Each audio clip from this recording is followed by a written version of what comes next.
Hello నమస్తే welcome to TV 24 studio.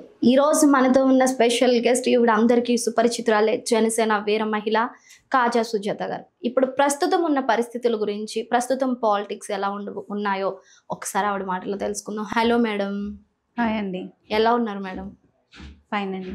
బాగున్నారా? బాగున్నాను మేడం. ఇప్పుడు ప్రస్తుత పరిస్థితి చూసుకుంటే అందరికీ తెలిసిన విషయమే. ఈ రోజు ఉదయం వల్లభనేని వంశీ అరెస్ట్ మొత్తం కలకలం రేపుతుంది. ఏపీ, తెలంగాణ రెండు స్టేట్స్ రాజకీయాల్లో కూడా వల్లభనేని వంశీ అరెస్ట్ ఒక సంచలనంగా మారింది. దాని గురించి ఒకసారి మాట్లాడండి. వల్లభనేని వంశీ అరెస్ట్ ఏదైతే ఉందో, రాజకీయ నాయకులు అయినంత మాత్రాన, పదవుల్లో ఉన్నంత మాత్రాన మా నోటికి వచ్చినట్టు మాట్లాడతాం, క్రిమినల్ పాలిటిక్స్ చేస్తాం అనే వాళ్ళకి ఒక హెచ్చరిక లాంటిది. ఎందుకంటే అసెంబ్లీ అంటే ప్రజలందరూ కూడా ఒక దేవాలయంలాగా భావిస్తారు. ఎందుకంటే ప్రజలకు సంబంధించిన సంక్షేమం గురించి కానీ, ప్రజల యొక్క ఆర్థిక స్థితిగతులను నిర్ణయించేది కానీ, పరిపాలనకు సంబంధించిన విషయాలన్నీ అసెంబ్లీలో ప్రస్తావన చేస్తారు. మనం పూర్వం చూసుకున్నట్టయితే స్వాతంత్రం వచ్చిన తర్వాత రాజకీయ నాయకులు అసెంబ్లీని ఒక దేవాలయంగా పరిగణించి, ఇప్పటికీ కూడా ప్రధానమంత్రి గారు లాంటి వాళ్ళు కానీ పార్లమెంట్కి వెళ్లే ముందు నమస్కారం పెట్టుకుని వెళ్తారు. ఎందుకంటే చట్టసభలకి అంత గౌరవం ఉంది. మన భారతదేశ రాజ్యాంగానికి ప్రపంచ దేశాల్లో చాలా ప్రాముఖ్యం ఉంది, చాలా గౌరవం ఉంది. అటువంటి చట్టసభల్ని మీరు గౌరవ సభల్ని కాస్త మీరు కౌరవ సభలను చేసి ఇష్టం వచ్చినట్టు నోటికొచ్చిన విధంగా రాజకీయాలతో కూడా సంబంధం లేని వ్యక్తుల్ని తీసుకుని వచ్చి మహిళల్ని కించపరిచారు. అసెంబ్లీ సాక్షిగా అప్పటి ప్రతిపక్ష నాయకుడు చంద్రబాబు నాయుడు గారి భార్య గురించి ఎంత నీచంగా మాట్లాడారో అందరూ చూసాం.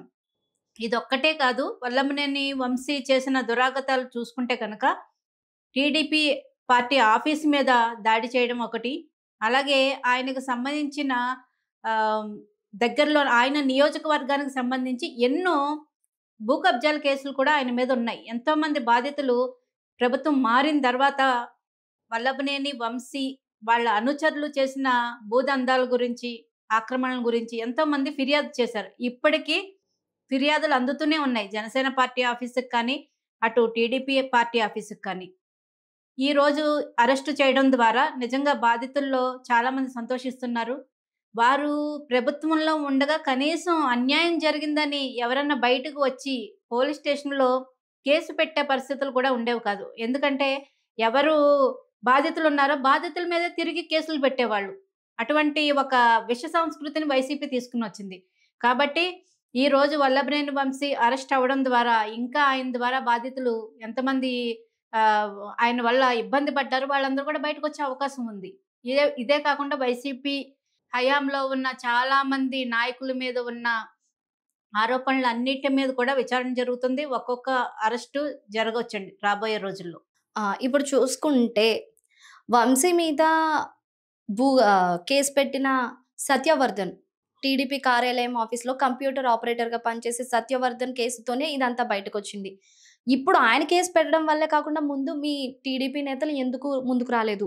అంటే ముందు ఈ విషయాన్ని బయటపెట్టి చాలా రోజులైంది కదా అధికారంలోకి వచ్చి, ఇప్పుడే ఎందుకు బయట పెట్టారు దీన్ని?